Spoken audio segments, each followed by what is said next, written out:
Hi, we have with us today Peter Bedell, the CEO of IKEA India. We have Suresh Singarvelu, Executive Director, Prestige for Retail Hospitality and New Business Expansions. And we have Hema from MTR, who's the Managing Partner on for this fireside chat. Um, so we have a few questions for all of them about the retail industry, and I'm going to pose the first question to Peter. And then, Peter, I'd like to uh, ask you this particular question, which a lot of people are very keen about. What's been the impact on your COVID on your business, especially since you have large brick and mortar formats? And how have you evolved, adapted to the situation over the last, I would say, 6 to 7 months?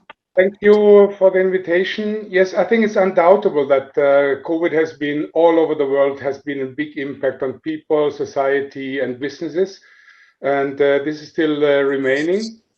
And then if we look on our part, I think it has been several phases. Phase one has been this is important, always to mention.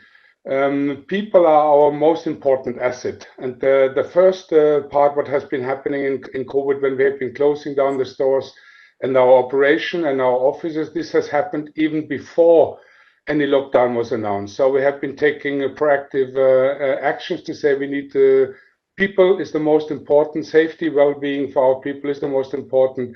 So we have been closing down all our operations and offices. And then the biggest task for us was to how do we take care about the well-being, the safety, the mental well-being for our people? How do we keep our people engaged while they're at home and not able to be on work? And we have done, I think, a wonderful work in that altogether. That we have been learning very close digital to engage our people, upskilling, have trainings and seminars when it comes to well-being, when it comes for the whole family. We took care about if people get in trouble, we took care about that. So that was phase number one. Phase number two has then been, even during the closing down our stores, and the operation was, there was a demand from consumers and customers already coming in. So we have been moving into that phase two. Even we have closed our physical stores. How can we meet our consumers and our customers in that situation? And then online services have been coming in. So we were able to deliver them online, but we're also introducing services like remote planning. So you could contact the customer and the coworker for remote planning. We have home furnishing consultancy. Also for our family members, we have been doing seminars about how to live, how to work from home, how to socialize at home in that new environment. Are there other opportunities for you, how you can improve your life at home now during the COVID situation? That has been phase number two. Phase number three was then reopening our store, what we had in Hyderabad, and that it was clear from the beginning. It has to be the most safe place to work, and it has to be the most safe place for the customers to meet. So that was clear from the beginning. So we have been relooking all safety measures. How can we meet our customers? How can we work in the store? And how can we meet together? How can we meet the range? And how can we go for a safe place to shop in our stores? And this is remaining. I would say today is the safest place to shop I've ever seen and the safest place to work. And this remains even in the situation where we are. In parallel, number four, that is phase number four, we have been relooking to transform our business model and to strengthen the things which are good, but also transforming our business model to the omni-channel approach. It was very clear from the beginning that our direction is omni-channel. That means for us that you have the opportunity to meet in our assets, to meet in our stores where we have the big store, and they remain as the most important hub for home furnishing. It's a fun day out. It's feel, touch, get the experience, meet our co-workers, go for exciting food experience, what you have there. So that opportunity to have that in the stores. We are introducing now also new smaller formats, so accessibility in the big cities, like in Mumbai, for example. So we will have smaller formats where we come back to that. And in the same manner, this transformation to a seamless customer experience, convenient, safe, inspiring, but also including all new digital services what we have there. So online has been as a demand increasing 3 to 4 times when it comes to that part. On the other hand, also these services, what I was mentioning before, have been increasing dramatically, like online planning, online support, home furnishing part. There's a new dimension of virtual reality coming in, so you can plan in a fantastic way. We have been new planners for our customers in a digital way, also to prepare your visit to one of our stores in the future. So that is the transformation which has happened very, very quickly, and that will remain. This is very exciting. And there's a dimension number 5, which I think is very important also, that the caring of a responsible company for society and environment. We see that even COVID has been accelerating. Let's say sustainable consumption is one of the big parts, and the climate change is a big part. But the third part is also that let's say it's increasing. We have an increasing part of inequality. So also as a company, to take care about the society around you, to take care about the people around you, to take care about the environment with all your products and sustainability, and also the transformation to even more sustainable and a more caring company, more responsible company in the way you're doing business. These are the 5 dimensions we have been picking up, and COVID has been accelerating and speeding up that needs, what we have been doing there. But I think I must say we're very proud of the way we have been doing that. We will open our Navi Mumbai store soon in that environment where we have been continuing construction and build up. And this will be also a different way of meeting the customers, but it will be omni-channel in the future, both physical, but then also digital opportunities which are coming up and which we have been introducing. Extremely good to know that you're taking care of the customers, you're taking care of the climate, you're talking about sustainability, all of the buzzwords that the world needs to hear about. Hema, this question is the same question for you. You're probably one of the largest from a food business perspective. So how has the pandemic changed your life, and how is your company evolving, adapting to the situation? I mean, last 6 months must have been very challenging and exciting times as well, like how it has been for Peter. So how has it been for you? Yeah, first clarification, I run the MTR restaurants and I am not part of MTR Foods Limited. Okay. It probably is the largest food company, as you mentioned. Yeah, so for us as restaurants, the first 2 months of lockdown was the hardest, I think, because we are a brick and mortar, brand, and that has actually changed over the course of months in terms of online sales. But the first 2 months was the most difficult, and we were completely dependent on Swiggy sales for our business. We had cash flows for the first 2 months, so somehow we held up. We managed to pay our salaries. We were able to sustain our all our restaurants. But having said that, the months post the lockdown, the full lockdown, have been promising. So the last 3 months, especially August, September, and October, has seen an uptick in dine-in sales also. And the change is that our Swiggy sales has gone up from 15% to nearly 1/3 of our business now. But having said that, our business is primarily dine-in.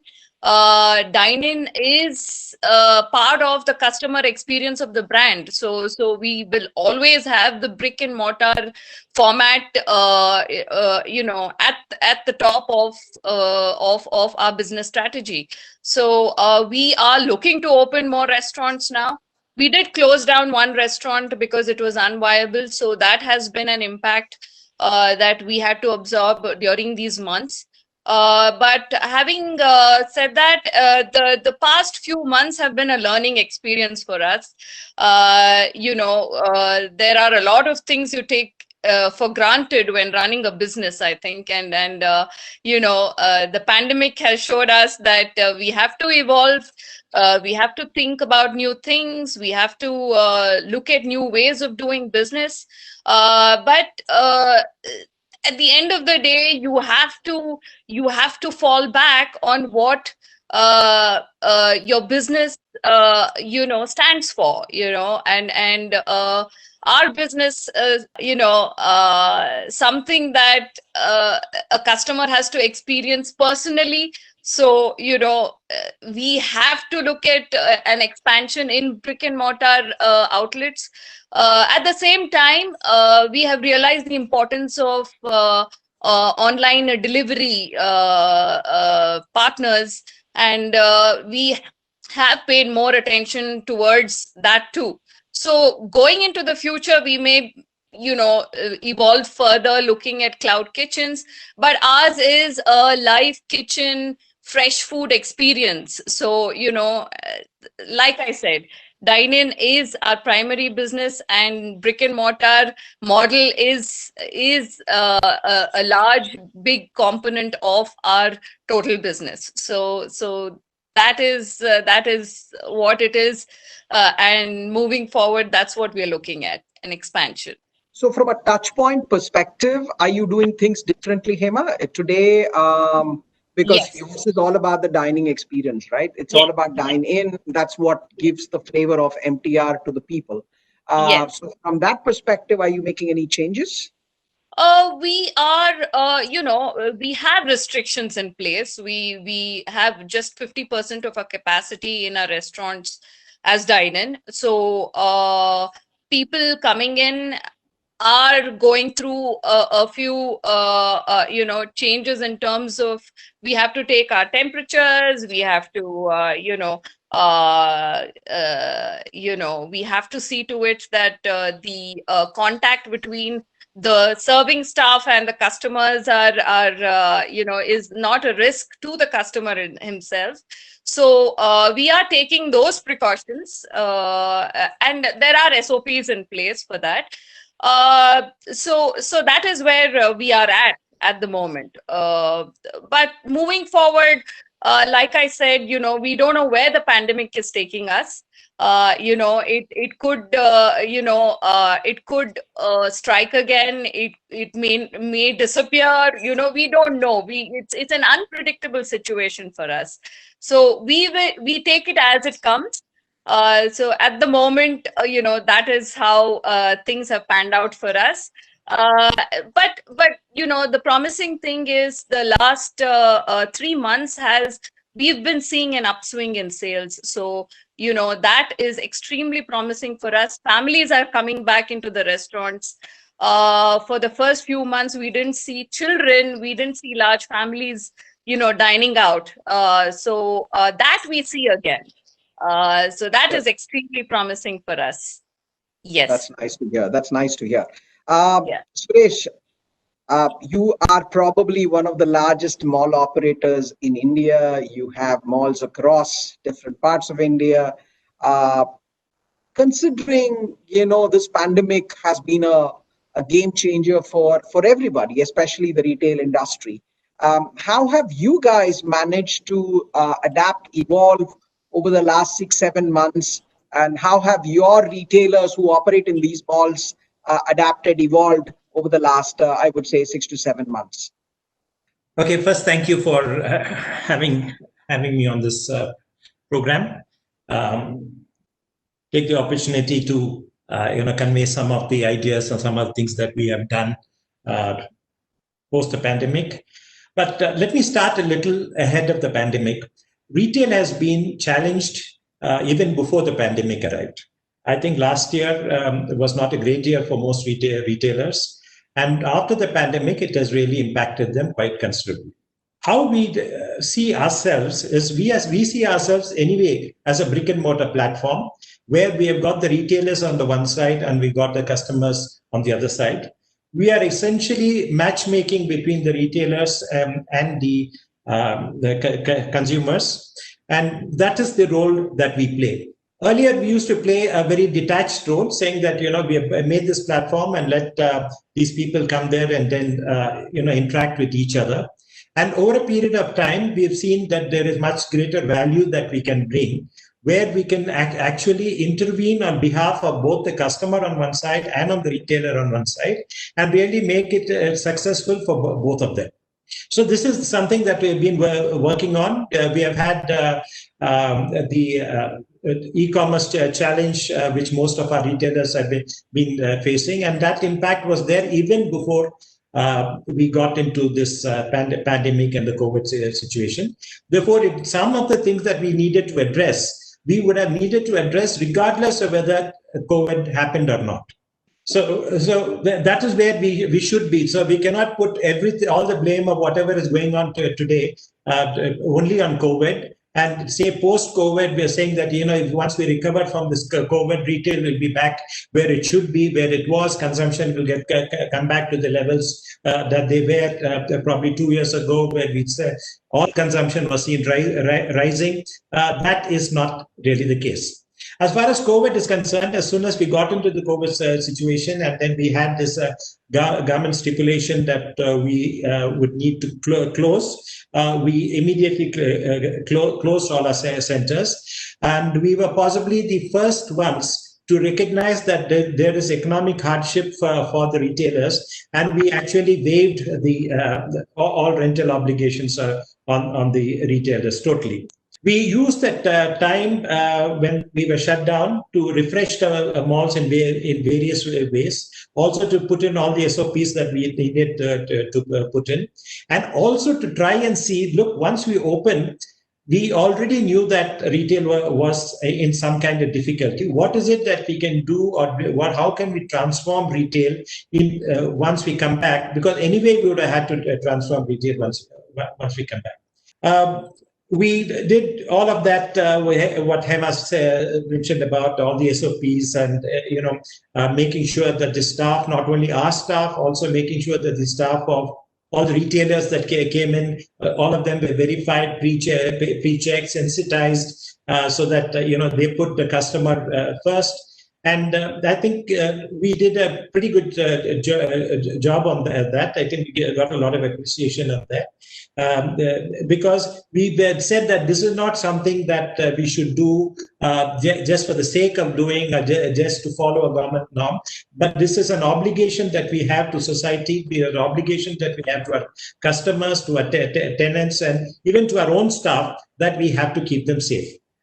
Because if we don't do that, yes, there is a selfish interest. Somebody comes there and then he goes back, and when they go back, then do the tracing and say, where did you go and where did you contract this? They say it is from one of the malls, and then that place gets a kind of negative impression. So when we reopened brilliantly. We reopened with a lot of systems in place, people very conscious of this, making sure even if people congregated in more than 5 together, we had a protocol to politely go and ask them to disperse, maintain social distance. Since we put in a lot of signaging all across the space, where we made people conscious that they need to be apart, made sure that we had masks were there, hand sanitizations were done. Even in the places like in the toilets, we made sure that not all facilities were simultaneously used. We did something which I think was quite clear. We actually put in red and green dots for every alternate toilet facility. And today we said you use only the red dot facilities. Today you use only the green dotted facilities. And it worked. There was some feeling that, when customers may not listen.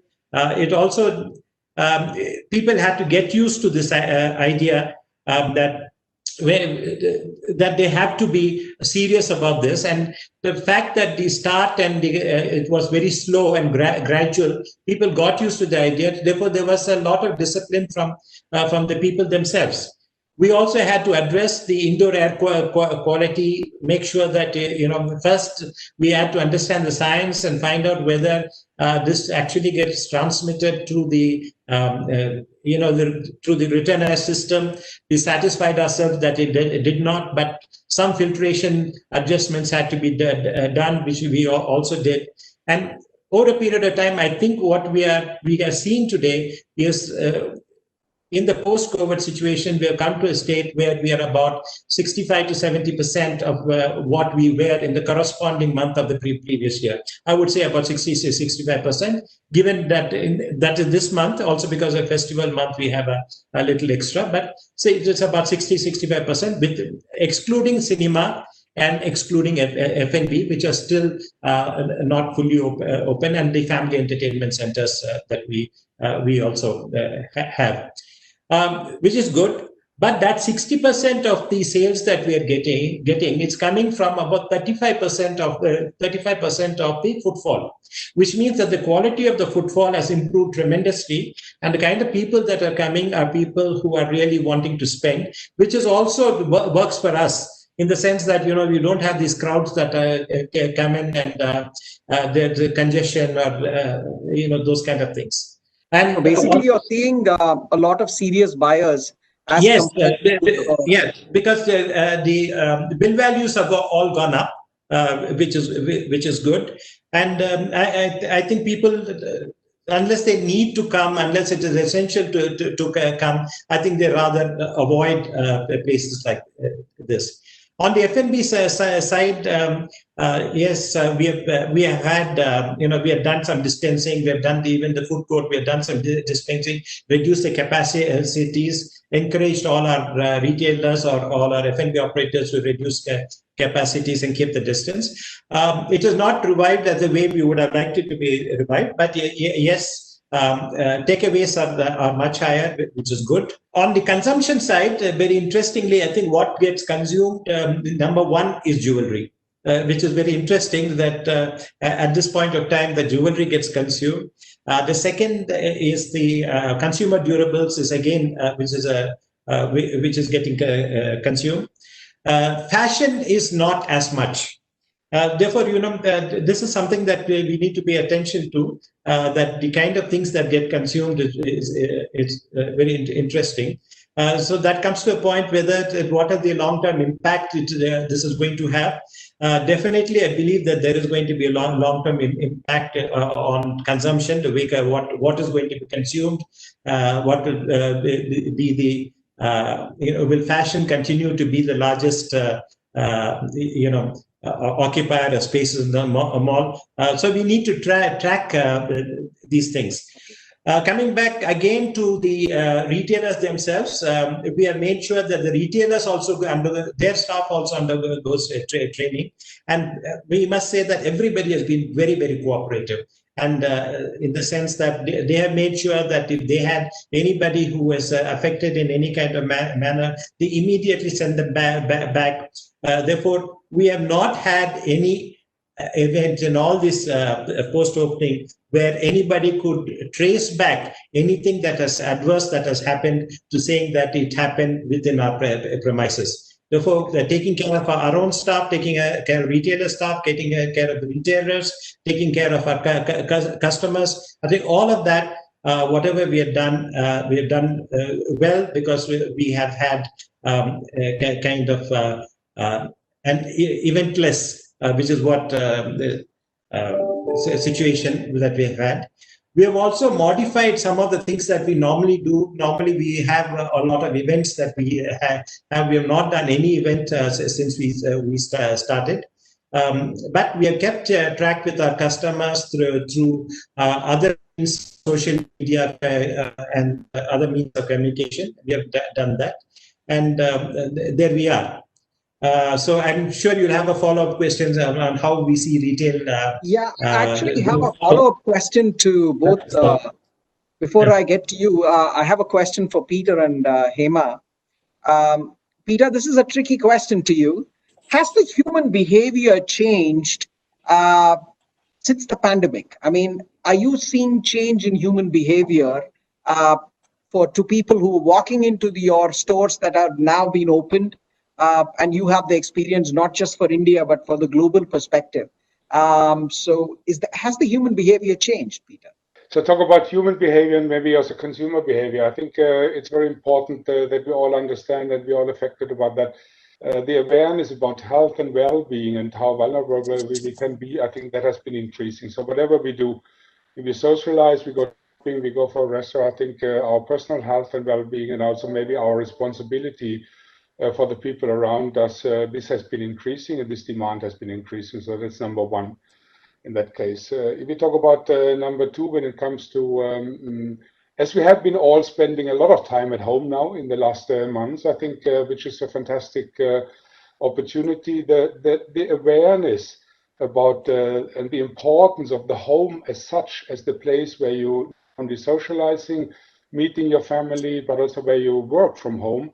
And then in India, especially with limited space, the awareness about your home and the importance of the home has been increasing.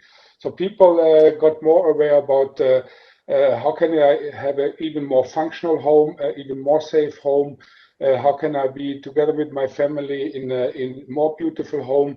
How can I organize my life at home, especially for the many people which are living on limited space? This interest has increased dramatically, and we see that also in the sales, and we see that also from that part. So that is a good news for the home furnishing sector, I must say. When it comes to the consumer part, as we don't know what the future will bring, there's a big hit on economy. A lot of people have less work or get unemployed. So there's a much more mindful spending from the consumer before they think. So people are asking really for affordability. They ask about quality, value for money, which plays an important role. Health and safety, contributing to a better life at home, that is a big part.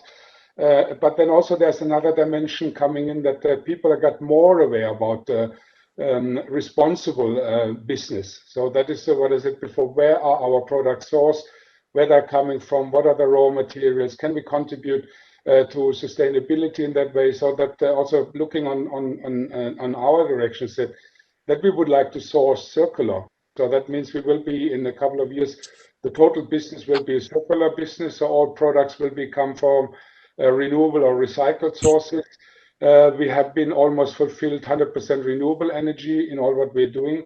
And the other part is also fair and equal workplace and fair and equal contribution to the positive demand. We have fantastic products which are now innovative when it comes to that part. Let's say with the crop around Delhi, with the rice crop, so we made products out of that. So the impact, also let's say the sentiment of the people is more caring about the society and sustainability. That is, you need to be a responsible company, and that for the people and for the environment and for the society, that is very important. And when it comes to shopping behavior, yes, what we said before, people will continue to shop because it's a part of leisure. So not everybody stays at home, but the demand is about a safe shopping environment where you can feel good.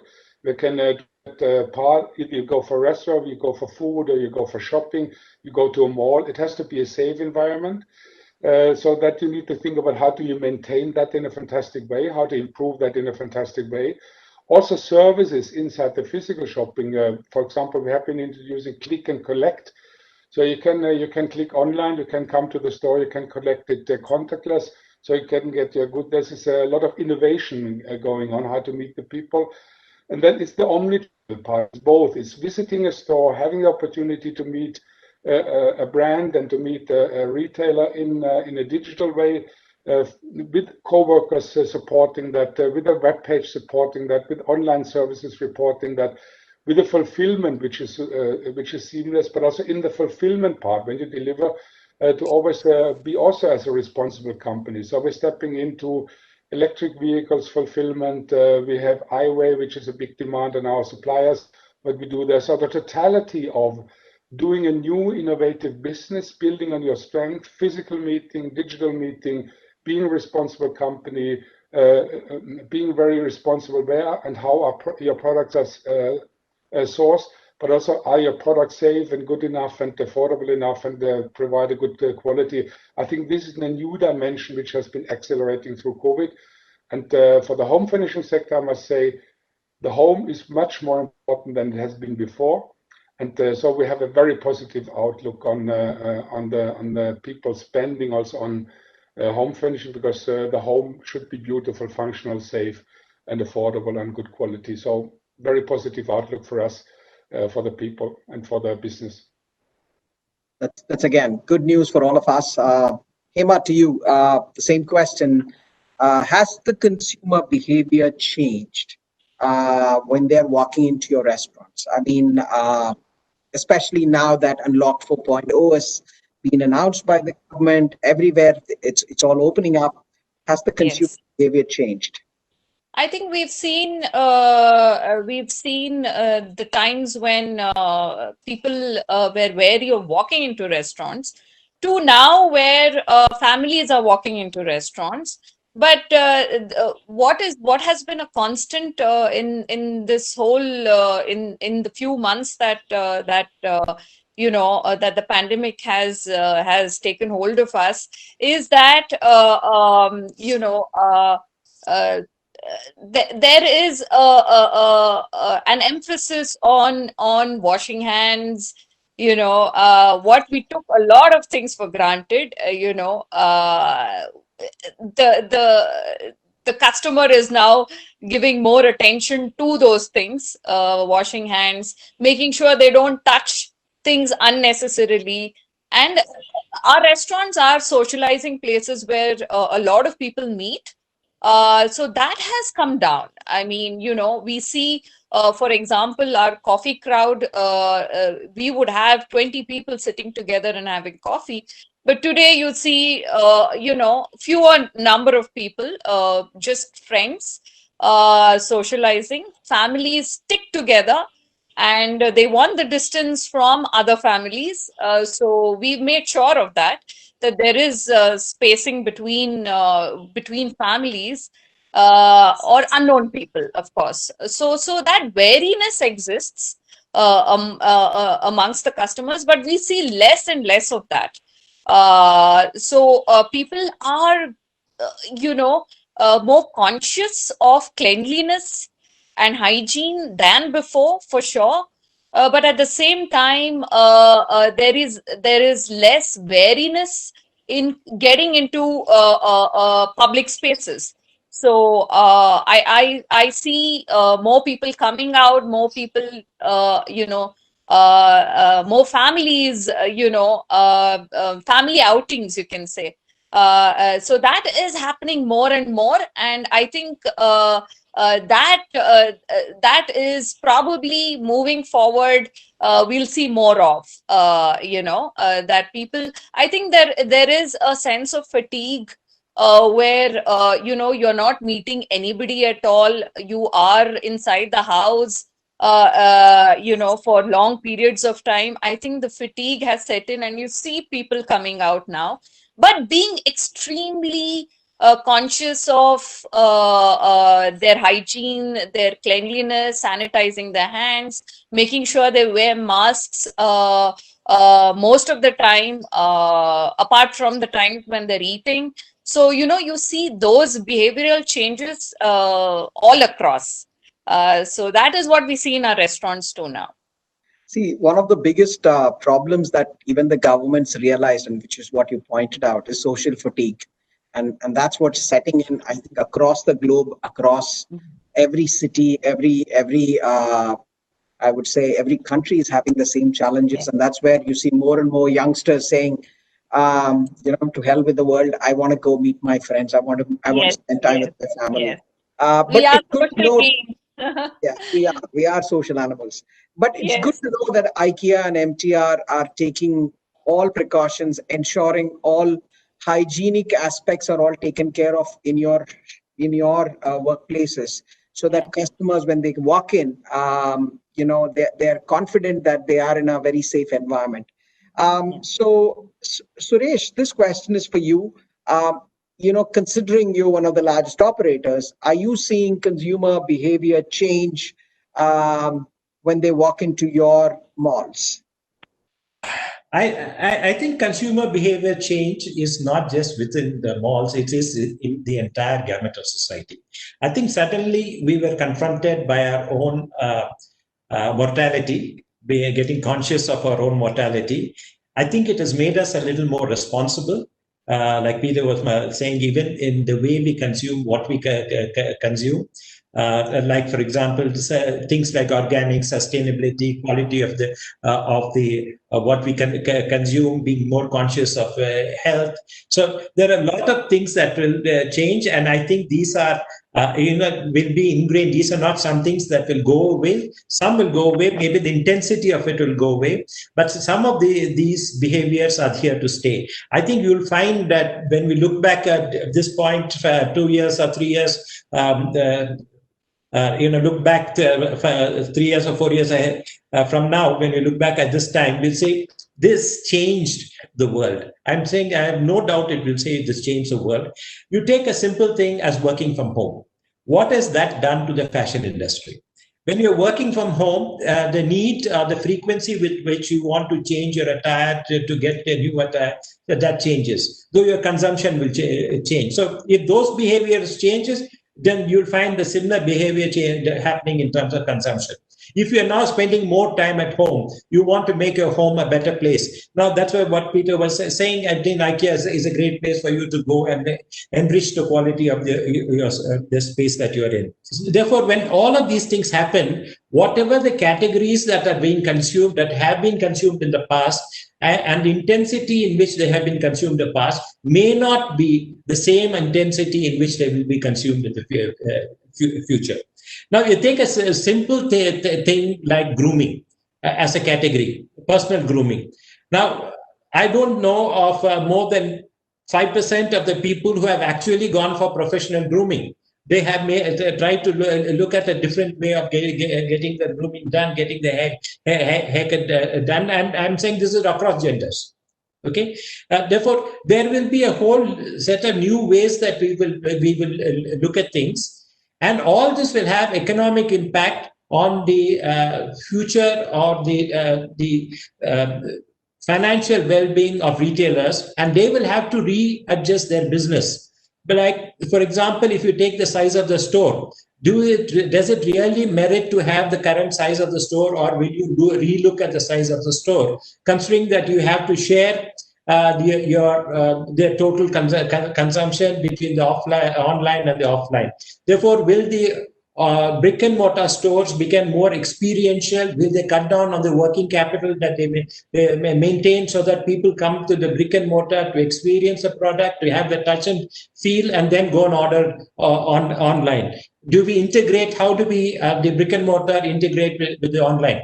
This is all going to happen. I don't think when I meet some of my retail colleagues in the industry, I tell them that, all these years, the CEO of retail companies used to be the really people for marketing and, those kind of streams.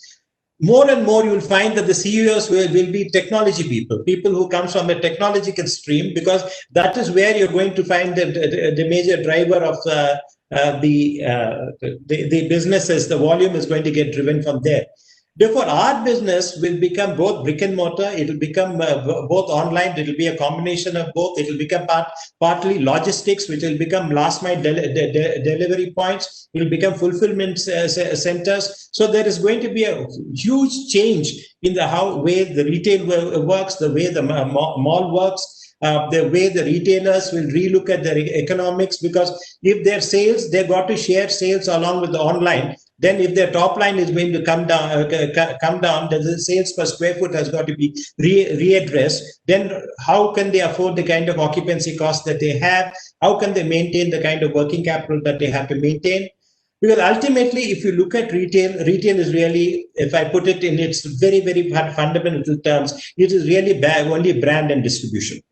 It is brand, which will be the product, and it'll be now, as far as the product is concerned, there's only so much innovation that can be done. I'm sure there is a lot of innovation, but there will be more innovation that will take place in the business models that we have, retailers have, in how they move produce from the producer to the ultimate consumer. So all of this is going to be something that retailers are going to struggle with. And we will partner with them, we will work with them. Like the simple thing of saying that the fulfillment centers, where we are saying that, the last mile delivery, even if you order online, can possibly take place from the mall. It did not have to come the next day or 2 days later, 3 days later, if you order from Amazon or whoever else it is. If you order from any one of the brand should be able to call up the local store and say, within your catchment, you can you kindly make this delivery to that store. So the last mile delivery can be done. Therefore, the malls will actually become very catchment centric. And what you will then deliver to the consumer or the catchment from the mall will be a lot more than just existing product, existing F&B, and existing entertainment options. I would think that you will have to do, we'll get into the need to do more services, more things into in terms of health, categories like education. All of this will start a culture. There will be the whole, the mall itself will come into a different kind of version 2.0. There will be the traditional things of fashion, entertainment, and so on, but you'll also have a whole list of new categories that come in, because I think fashion is going to will have to compete for the top place with other categories, newer categories, which come because the customer has evolved, become more conscious of his environment, his responsibility to the environment, responsibility to the family.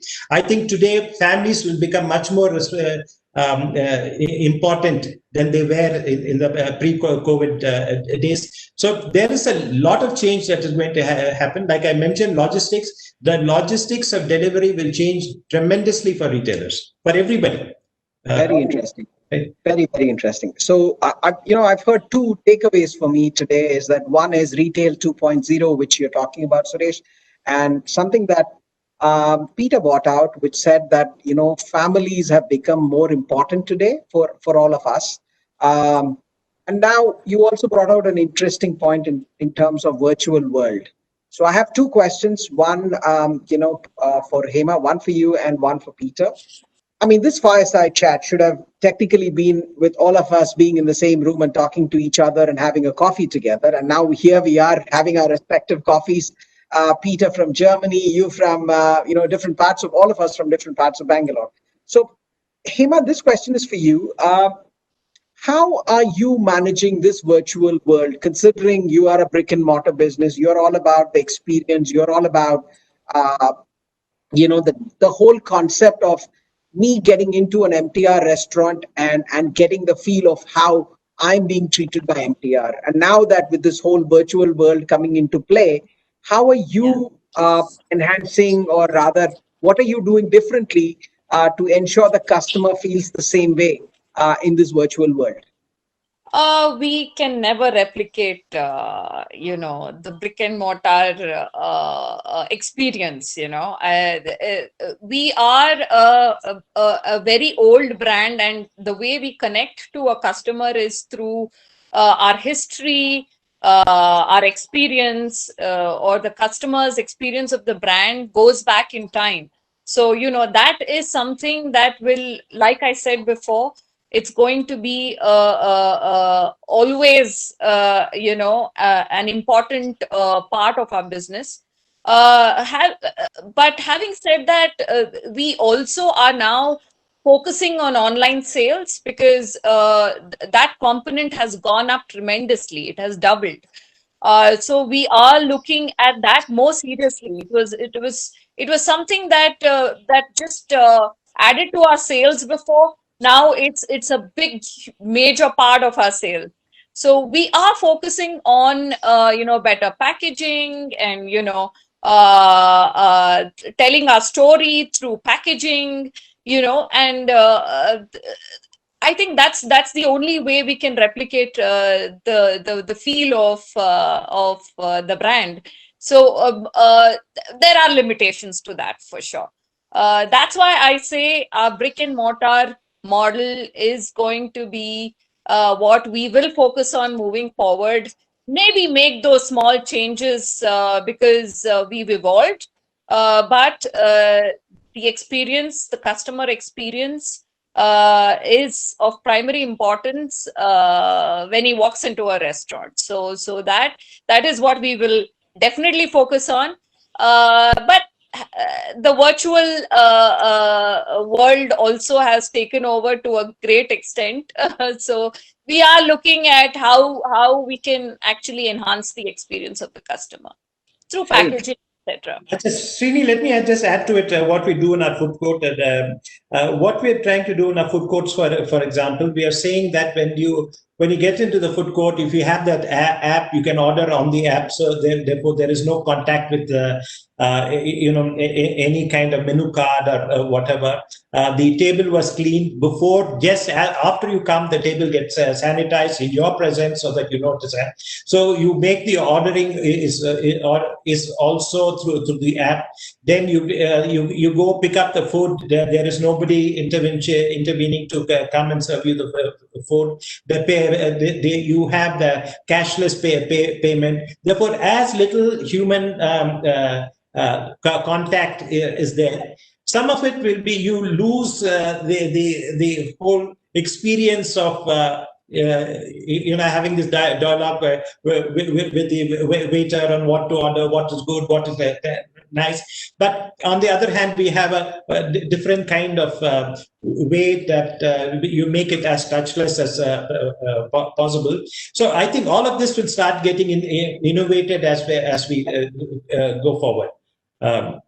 Yeah, Okay. we are also getting into contactless dining, so that's an added, yeah, I've seen the feature QR to code walking and into stuff. our restaurants. Yeah, I did walk into one of your restaurants and I did see that entire contactless, the way you are now serving your customers. Yes. So in the interest of Yes. time, Let me just add one more thing to this. You Sure. see, if you take the entire customer, you take the entire value chain. It starts with the customer. He searches, evaluates, he chooses, he purchases, he consumes, and ultimately disposes of. So that is the entire value chain, right? Now, this entire value chain, I think, what we are seeing now is people looking at bits and pieces of the value chain and changing the business model in each of the bits and pieces. How do you evaluate a product? So right now, what recommendations do you give? How do you choose? Do you choose online or do you choose offline? How do you purchase? You choose in a store, or you choose in the store and get it delivered online. Therefore, there is so much of this happening, like Peter was talking about click and collect. Right, which is very, very different from you see it online.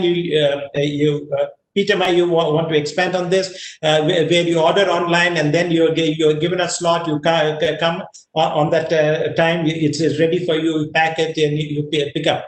Now, a lot of it will continue to be the way we will do things after the pandemic, and a lot of because they're saying suddenly you're seeing a new convenience. And part of which will start getting innovated more and more as we go forward and develop into subset business models, which we will create. And those business models will use technology like you had never used before. For example, when I was going through the literature that you sent me, and one of the sessions in that literature was on drones.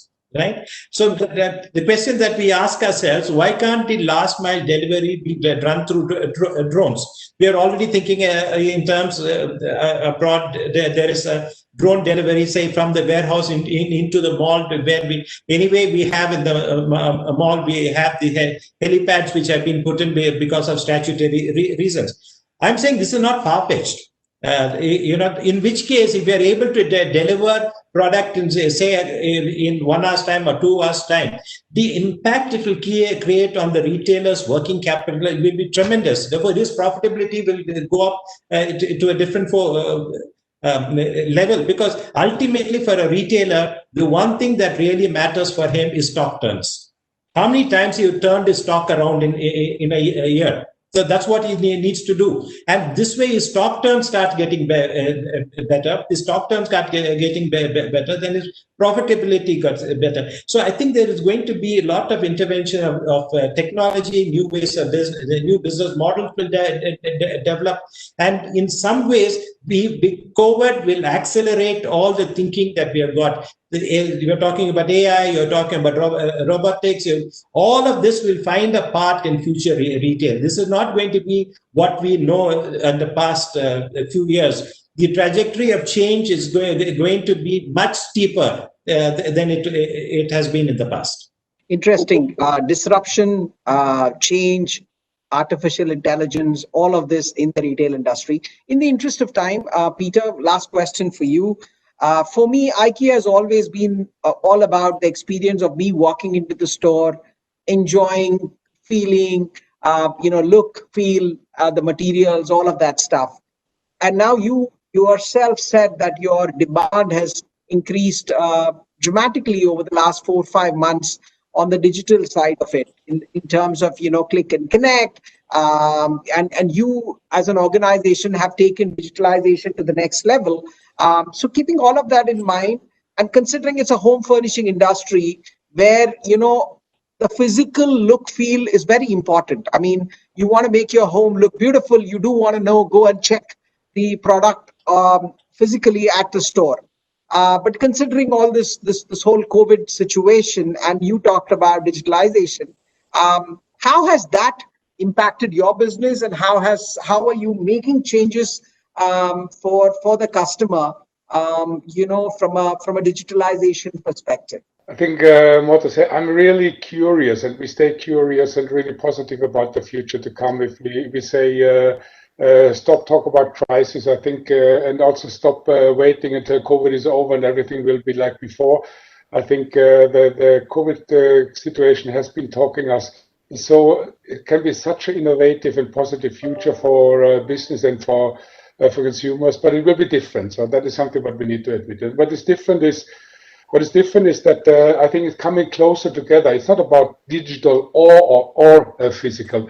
I think the fantastic opportunity is to redescribe a bit the new meeting with our consumers, with our customers in the totality. So the way you look on the web page, the way you communicate to a company, the way you meet co-workers, the way you meet the range, the way you assemble, the way you bring it together.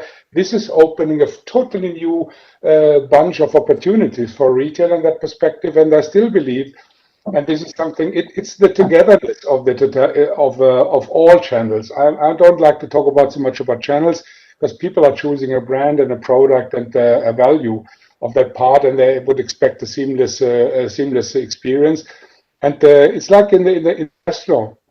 It's also IKEA is known as, it's the fun day out. It's touch, feel, coming together, socializing in a different way, meeting customers, and then you can prepare yourself. You can order online. Also, what Surya was saying, I think we need to take it not the one or the other. I think there's a bunch of opportunities to benefit and build on what we have. So the stores will remain very, very important. Our range will be very important. The way we meet our co-workers, the digital part will be, digital is enabling a new possibility for our consumers and for all of us.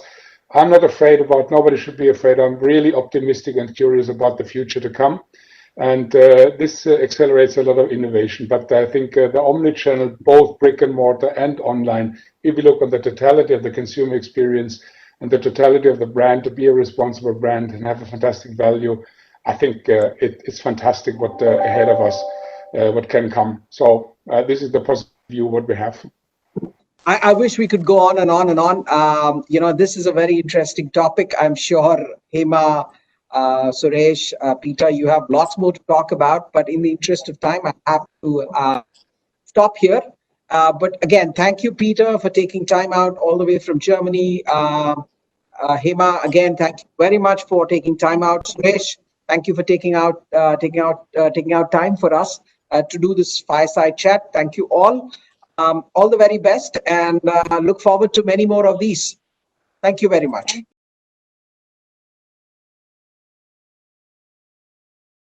I'm very excited to be here today because I have such wonderful panelists with me. So I would like to thank each of you for joining me today at the Bangalore Tech Summit. Let me just kickstart right away. Currently, we all are discussing about coronavirus and the pandemic and how it's impacting every part of our lives, the places we can go to, the way we spend our time, to the priorities and the way we spend our money also, we all have. So as everybody touched upon, data has become very crucial. And just to give you a little bit background about myself, I'm Vidya Lakshman. I work for this online retailer called Tesco, which is one of the top 5 retailers in the world, and we have a huge market share in UK. It's mostly on the online groceries side. And during the pandemic, our online sales grew from 9% to 16% within 6 months. And I'm sure each of you have also faced the same thing. So now let me get to the first question. That is, how has pandemic reshaped our consumer behavior? So if we get to it, what do you see as a change in customer behavior? And how are each of you or your organization getting yourselves ready for this behavior? Let me kickstart this with Atul, and then I would like Smita to give her view because she's in the same part. And anybody else, if you have a view, please feel free to join. Atul? Sure, Vidya. Look, before we get to pandemic, I think the biggest change to my mind of last 15, 20 years in business context, as it were, has been the consumer and the new empowered customer. Okay, and I think the modern consumerism is marked by Henry Ford saying you can have any color car as long as it was black, clearly suggesting that the balance of power was in favor of the manufacturer, the supplier. We in this country would understand this better than most. We had to wait for 12 months and longer to get one Bajaj, I think, scooter, right? And I have been an entrepreneur all of my life. I remember when I started my first technology venture, getting a landline phone was a milestone. Okay, to today, where there's plethora of choice to pick from. So I think the empowerment of the customer, consumer, shopper has been the biggest defining thing of last 10, 15 years. That has upended everything. Look, today it's not your bottom line. It's today how many devoted customers you have determines the intrinsic value of a business. Look at what Amazon has done. From nowhere, a bookseller has become $1 trillion company just based on that idea of customer obsessiveness. Coming to pandemic, personally, I have been looking around and I have been really mulling around because there's so much talk around what pandemic has really changed. To my mind, so far, pandemic has not brought in a new trend. What pandemic has done has accelerated all the underlying trends. It has put all the underlying technology, socioeconomic, we won't go into for other aspects for today's discussion. It has put technologies trends on and some other trends like work from home. It has put like this kind of getting together on a video conference. Webex has been around for 20 years. This has put all kind of underlying trends on a steroid. Okay, and uh, um, uh, I think that has also brought in whether it is digital payment coming to customer consumer aspect. The digital payment, I've been looking at some India numbers. Digital payment is totally off the charts. I think more people have come in to do online shopping because other avenues were closed. I think more companies I serve, retail and brands globally, and seeing the whole movement towards digital transformation is on a different kind of drive. It's not a good to have, it's not something which gives your business an edge, but has become a very much survival thing. Uh, Yeah, you're absolutely right, Atul. Now let's go to Smita because she plays around with data, and let's try to hear from her what she has to say. Smita? Thanks, Vidya. I think I'll just build upon the concept of choice that Atul had spoken about. I think we have a lot of choice as consumers today. But the one thing I think the pandemic did do was it made people shift choicelessly to digital. A lot of people were forced to go digital. Even if I take a very local example, right? What we've been noticing is the demography of what we used to call the digital native is changing.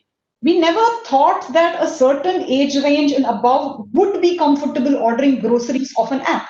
But today, even in India, you have a certain demography which we would never have targeted as marketers, as retailers using our online channel.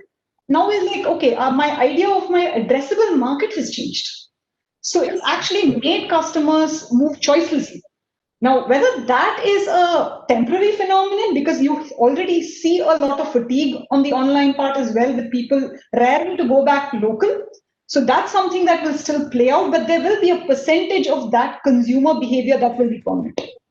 So that's one. The second thing I think from a consumer behavior perspective we're seeing is both India as well as abroad, there is a growing, I would say, awareness, and the whole vocal for local, that is actually catching up.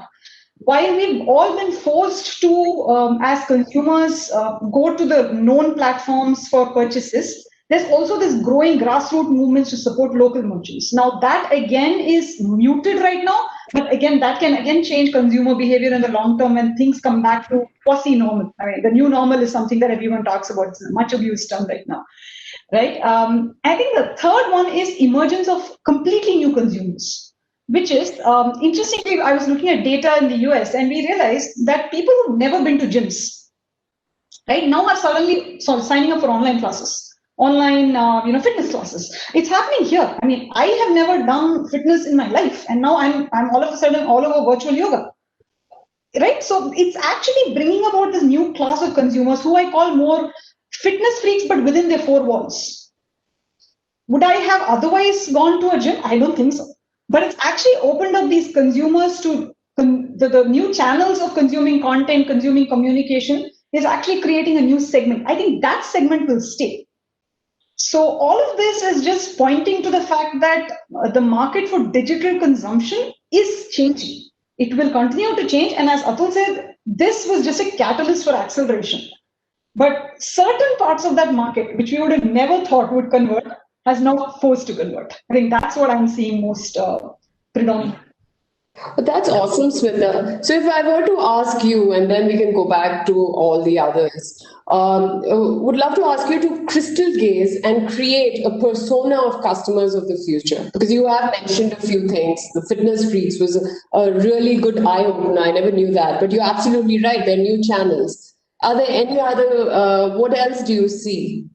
I think this whole concept of digital natives that we used to have is now going to go, probably the breadth is going to change. So we're going to have more older digitalists maybe, the demography we never thought of. I don't know what they're going to name it, but that's going to come up for sure. You're going to have digital parenting. That's a new one because especially in the US, and it'll also happen eventually in India when schools open up and people are given a choice. Parents will have to make that choice of whether I send my child to school or am I comfortable enough with digital schooling, digital modes of communication for my child. So that again redefines the way that household behaves. So we're going to start seeing the digital angle play across the board. Similarly, we're going to start seeing the whole shift mentality, right? There's a whole concept around shifters that's coming up. Are people going to be comfortable shifting back to office? Are they going to be comfortable shifting back to open social scenes? So are people going to straddle? So you're going to start seeing that kind of behavior where you're going to say, okay, this demography of consumer is very, very sensitive to situations like pandemic. They want to closet themselves in when there is a pandemic, but they're raring to get out. There'll be another one that's not going to shift out. They're going to say, okay, I proved that I could live within the four walls. I'm going to any which ways continue my life, even post-pandemic world with, all digital conveniences. So I think the shifter demographic is going to come up quite heavily. That's good to hear, Smita. Now, Atul, I would like to ask you, with this shift, what are the repercussions? Because if we were to look within the organizations, within schooling systems or any sector that we discuss, just imagine our kids sitting in the four closed walls and doing this digital online classes, and what's the effect? And in general, as human beings, we're all social animals. So what are you gazing and what are you seeing as the future customer? I wanted to crystal gaze on the future of customer, how the future customer looks like, or how the future digital customer looks like. To me, version 1.0, as it were, was about we going online, we sharing data, and we getting all the goodies of the online world. The smart sellers of online, say Amazon or anybody else that you can think about, the smart and therefore the successful ones, could look through that data and provide me very personalized services. I think that was version 1.0. Version 2.0, moving forward over next 3-5 years, I might be just revealing my, the business plan for my next gig. Okay, and version 2.0, to my mind, is look, we all know that our whole life is getting dataized. That data, AI, algorithms, the whole legitimacy, the authority over our decision making is moving from subjective human choices to what AI and algorithm dictates and suggests. Okay, who to marry, what book to read, what movie to watch, how to biohack ourselves. We can go who to vote for. We can go on and on. I think very soon there will be a personal digital world, okay, where all our data, all the atomic activities of our life, right from our brain aging data to our neurotransmitters leaking out data, to our toothpaste, to our toothbrush leaking out data, all these data, your health records, your educational record, your academic record, your professional record, your social media graph, your professional graph, professional network graph, all these data would be in one place. Okay, call it personal data vault, and you would apply the same magic of ML AI to generate a next level of abstraction, which is call it me model. And this me model, which is going to be true representative of me, rather than Amazon guessing, or from a very from a very fragmented information that they have about me, about what I would like to buy next, or what would be my preference, or where my motivation comes from. I think this me model would do a lot of things, but would also do shopping for me. I am calling it iBot. And this iBot would know what my wine cellar needs, what my refrigerator needs, if I'm to go for a wedding, then what kind of dress I need, and would, of course, know everything about me and my needs, and would get me the best deal out there. And I think that's the next 2.0 of of, of customer technology interaction. Awesome. I think Atul Industrial 4.0 already talks about some of the frameworks are there with respect to Internet of Things and the data, how to leverage. And I read this quote which said, data is the new oil, but I think at this point of time, the oil has crashed. So data is the new gold, but AI is the jet fuel. I never knew the second part of it, and I was pretty impressed. Now, you spoke about data. I do have a difference of opinion a little bit because of the privacy laws, which are really changing. But I would like to go into the fintech players here. And actually, I have a quick thought process here. So there is a theory, right, in terms of user behavior, right? If you rate the prior behavior on a scale of 1 to 10, and if you rate the new behavior on the scale of 1 to 10, right? And if the difference between those two, and let me give you an example, right? We used to go to train stations to get railway tickets, right? What was our user experience for that? Probably 3 on a scale of 10. Right, and then we used to go to the old version of IRCTC, which used to get crashed right all the time. And what was the user rating? Probably there still 7, right? Even though a person would hate the old version of IRCTC, but they would still like it better than going to the train station and standing in the queue, right? So if there is a difference of 4 or more in terms of your prior user behavior to the new user behavior, then that kind of technology is going to stick. It is, irrespective of time and space, that kind of behavior will stick with the consumer, and then consumer would actually like to brag about such behavior in front of their friends, family, cohort, or whatever, right? And we see such kind of behavior happening as of today. So, for example, one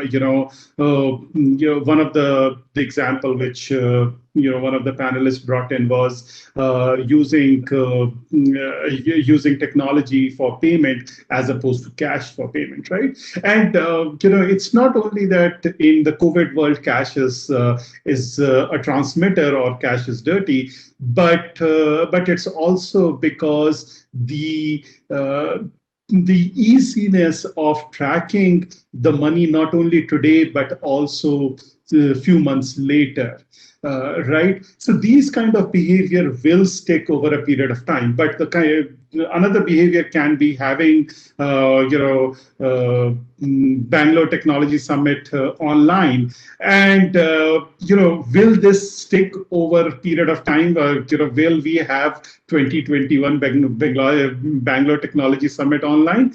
If we cannot, then that will be great, right? So there are some behaviors which, by definition, in terms of how it is designed, that will stick around, whereas there will be others which are just pure the need of the hour and would ideally like to dissipate.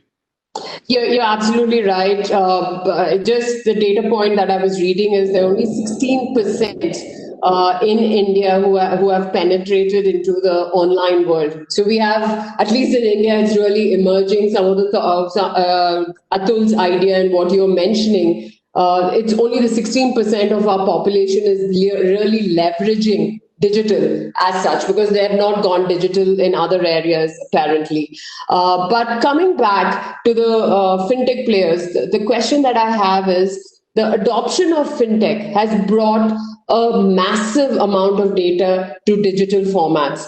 And this has led to its own a set of challenges. We've also seen within the consumers, they have also changed. Many of them, especially me, I don't want to share my information. It's not because I know that I'm getting tracked. I know my CTO of the company doesn't have Google downloaded on his phone because he says, I don't want to be tracked. So you have another challenge with your consumers too also. And the third challenge that you have is with the government changing the policies. They're constantly looking at the privacy of data. So how are you addressing this? Let's start with Jayashree first, and then Dr. Nishant, I'll come back to you. Jayashree, do you want to share your opinion on this, please? Thank you, Vidya. So I think, first of all, coming to your example of, I don't want to share my private data. Yeah. So at a consumer level, individual consumer level. So while that is definitely, the experience all of us at the banking sector are also, experiencing. But let me tell you, I believe that this transparency is not a threat, because I think consumers are slowly able to understand that banks, like at least my bank, while we require some amount of data, there is a promise of not messing around with the data. So they know that this information will be used for, say, customization, personalization, and stuff like that. So if there is a fear of giving out data, there is also a balance in terms of an assurance that we are not going to, kind of mess around with the data and leak it out. So there are these, you would see on all websites, on all papers, everywhere, that the banks go out and say, this is our data privacy policy, and we will retain your data for so much. We will, extract these fields. These are the government laws under which we are governed, etc., etc. So there is a lot of assurance going on. Now, coming to data, as required by regulators and how they tell us, firstly, we don't have a choice. If the regulators of the country are telling you something, there's no choice. We've tried negotiating many times. We have tried, but there's this thing about onshoring, right? So no data leaves my country. So fine, fair enough. Now, all the offshoring that happened, now everybody has to go back and build data centers. Even cloud is quite a pain. they are not agreeing. So there are many such things going on, and I think with data privacy playing such a big role, there is a balance to be struck. And I think that the banking sector, though it struggles with this, is able to cope up again with the help of not just technology, but understanding of human needs, that yes, privacy is intrinsic to human beings. So it is, so yeah, so that's would be my opinion. That's good to hear. Thanks a lot, Jayashree. Now, if I were to ask on the back of what Jayashree said, Dr. Nishant, 98% of the top 100 global fintech startups are supposedly vulnerable to major cyber attacks. And we have seen it, what's happening. Now, given that background, please can you why don't you share your opinion? Absolutely. So, one of the thing is, let me say that not all businesses are in there for making money, but there are some businesses, which are there to create value. And we possibly cannot fathom our lives, before Google, right? Because, what Google has brought to us and our lives is absolutely transforming, right? So if we would have stopped sharing our searches, if we would have stopped sharing our location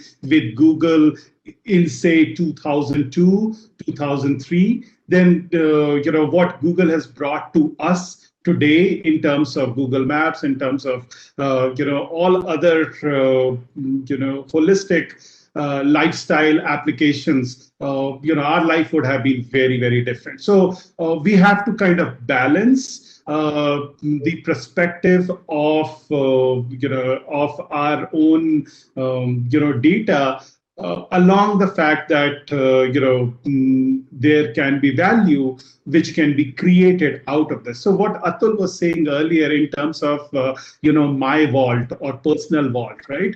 Imagine, and I think he has touched upon something like this in his book also. Imagine if the person agrees to open their vault to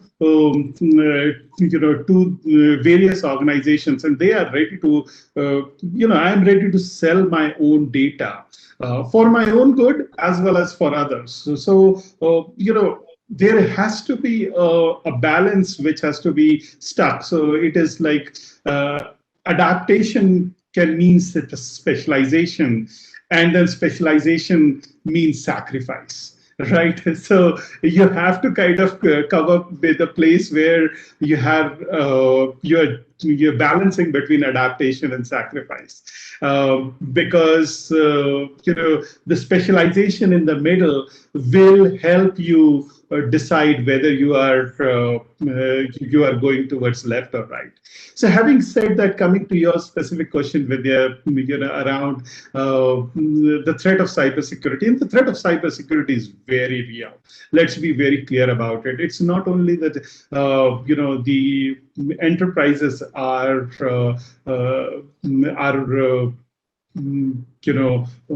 constantly struggling with cybersecurity, but even individuals are constantly struggling with cybersecurity of sorts, right? We have seen so many frauds on UPI, which is literally like a 200, 500, 5,000 rupees fraud. What is that? It is still an example of cybersecurity, loopholes, primarily because me as a user, I am not aware of how others are leveraging the same technology for malicious purposes, right? So it is definitely a threat. I think you have to, like every threat, you have to kind of evaluate it over a period of time. There is just bringing another analogy here on driverless cars, right? So one can say that driverless cars are a threat today because the technology is not absolutely as good as humans. But imagine this, right? The moment one accident which happens in Dallas, Texas, the learnings from that accident is automatically given out to every single car which is running in the entire United States at a moment's notice. How many times can an accident happen by a human driver and you can transmit that learning immediately? That does not happen. So the exponential rate at which technology learns, that is going to reduce a lot of such cybersecurity threats, whether it happens to organizations or it happens to the individual user, very, very quickly. And Great yes, point. we are. Yeah, lovely, great point, Nishant. I noticed that all the three panelists were coming on and off. I guess they all had an opinion. So let's go first. Vidya, if you allow me 1 minute, I'll just amplify some of the things which has been said. Can I get 1 minute? Yeah. So it's all yours because I did see Jayashree and Smita also coming in. No. Yeah. Jayashree goes first. Sorry. So you go first, Atul. Then it's No. Please. Apologies, please. I didn't have anything to say. I think it was Smita. Oh, Smita. So I did see online people coming and going, so I didn't know whether they had an opinion. Smita, you had any opinion, or I was mistaken? Because I did see. I was nodding vigorously, yes, because I agreed to what both the panelists said. But I think there's one thing that I just like to add, right? So there is, we call something called the data promise that we host, right? Is about how the consumer permission data can and cannot be used. But ultimately, over if you look at industry-wide use, and that's the I think Nishant summarized it beautifully when he talked about Google, right? It's a trade-off. You get stuff from Google, therefore you give something back to Google, right? And Google has made you the product. That's a known fact that we as consumers are Google's product.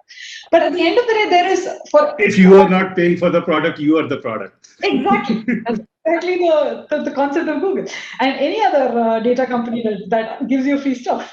But I think what we as consumers also have to realize, there is data use, which is contextual, there's data misuse, and there's data abuse.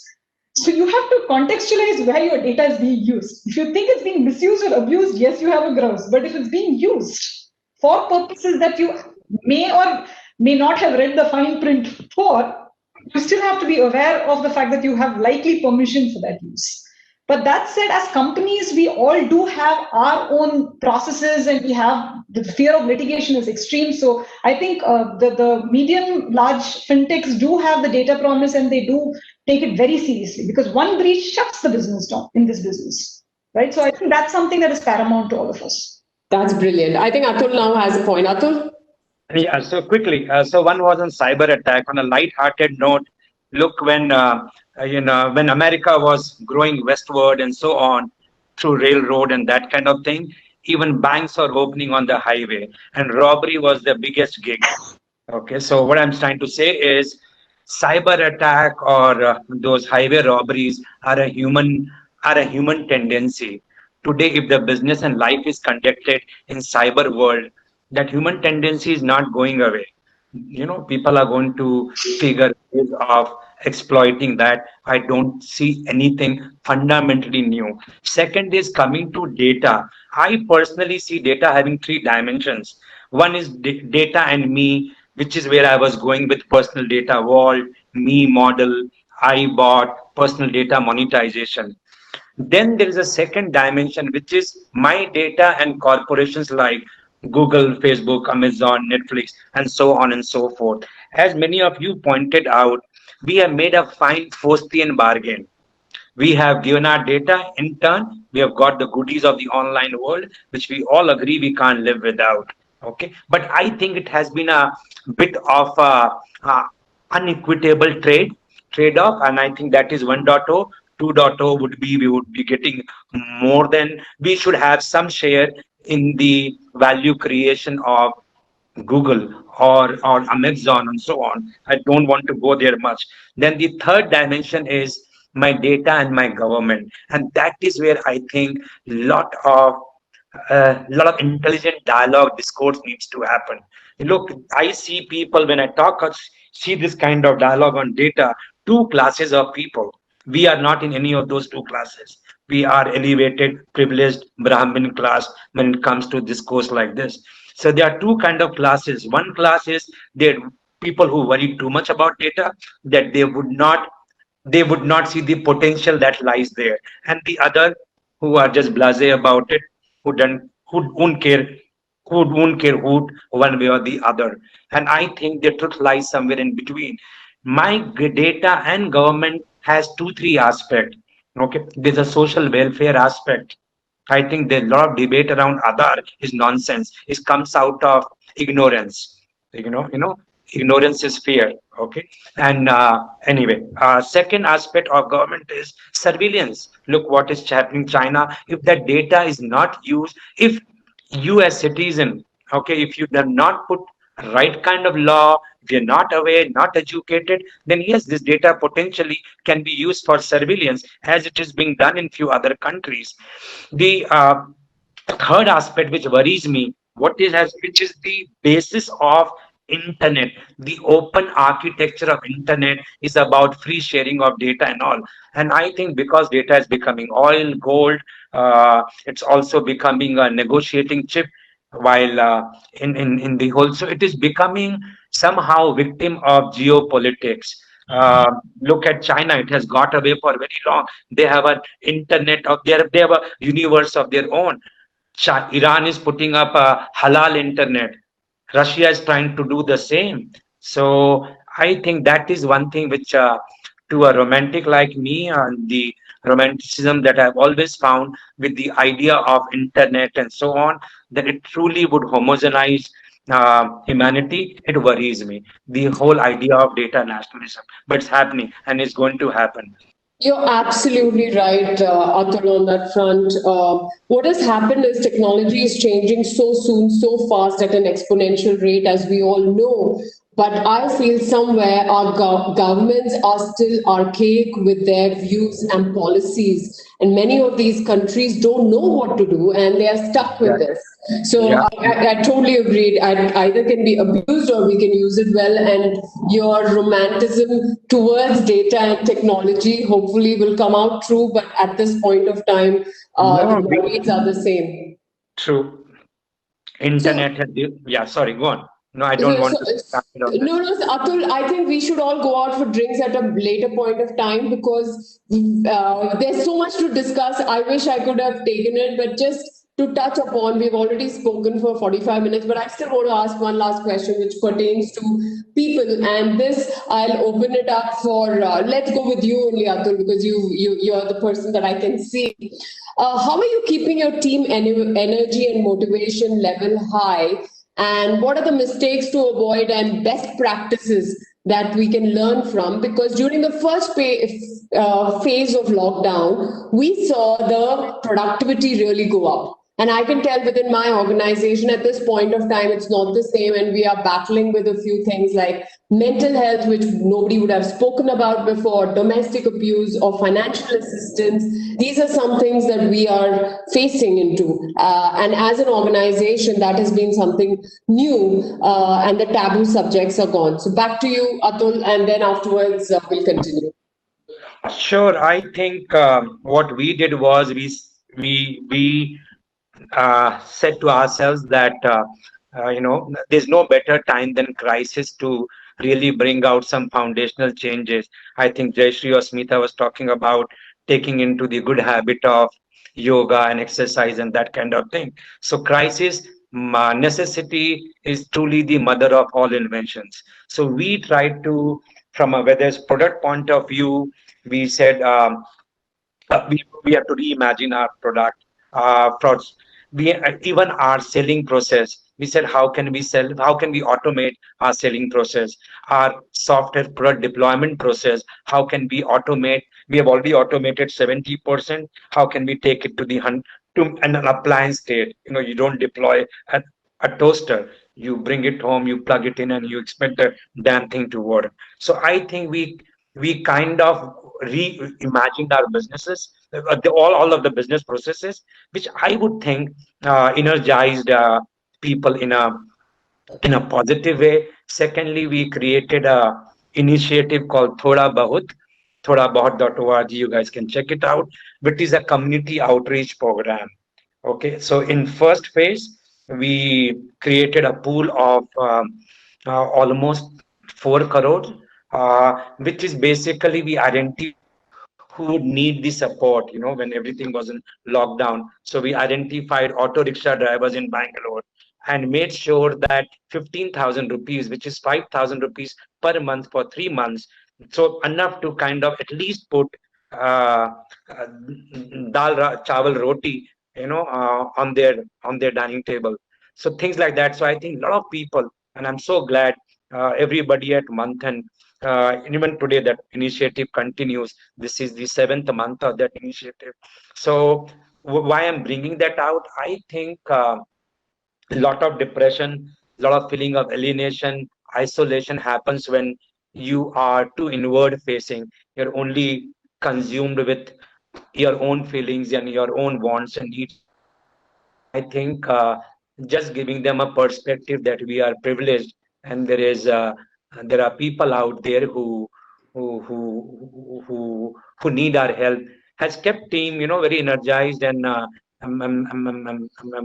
very thankful to them. Awesome. So you spoke about I community think healing, but it's less also thoda and more bahut. Atul, I think you guys have done done phenomenal. Congratulations to you and the entire team.